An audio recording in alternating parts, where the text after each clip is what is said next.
Greetings, minions! I'm EmpressRed, and this is the M3 Radio Independent News. Thanks to Bush's battles, care costs for disabled vets is predicted to rise from $29 to $59 billion a year. The wounds are worse, and the number of disabled are larger than past wars. Although it could bankrupt our nation, the collateral damage of their pain, suffering, and ruined lives just makes me want to close my eyes and dream about opening gifts on Christmas morning. But it still won't stop. Ex-State Department officials say info of Iraqi bribe bureaucrats and corrupt politicians was ignored or buried by our boy Bush. So the blood of our babies was spilled upon Saddam's sand, removing his corrupt government only to replace it with a regime so full of rot it smells around the world. Is it any wonder why we don't receive thank you cards for the presents we leave in the Middle East? The best gift we can give our children is good health, but it seems we're sicker in the USA. Over half of all Americans are on meds, and many of our ills are linked to obesity. Has the land of milk and honey become one of trans fats and food additives?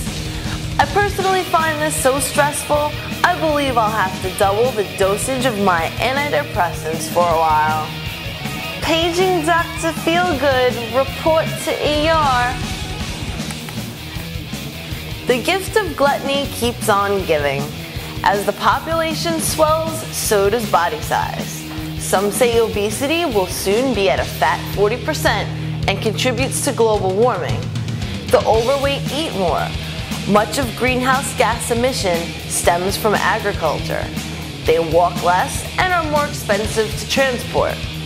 Where's the calorie cops when you need them? Sir, drop the Twinkie and raise your hands. You don't have to be an Einstein to figure out the idea of God is a product of human weakness, and the Bible is really pretty childish. But it helps if you are. In fact, he wrote that statement in a 1954 letter just auctioned for over $400,000. Einstein's theory of reality may anger many, but if it was good enough for Albert, then it's good enough for me. Now, are we relatively squared on that? I'm not making small talk by suggesting we should discuss the weather more. Minions, Burma's been bitch-slapped by cyclones, China cuckolded by quakes, and the US twisted by tornadoes then hit up by hurricanes. Call it climate change, global warming, or just dismiss it as the weather. Something's happening out there. What it is ain't exactly clear. I predict the hard rains are gonna fall.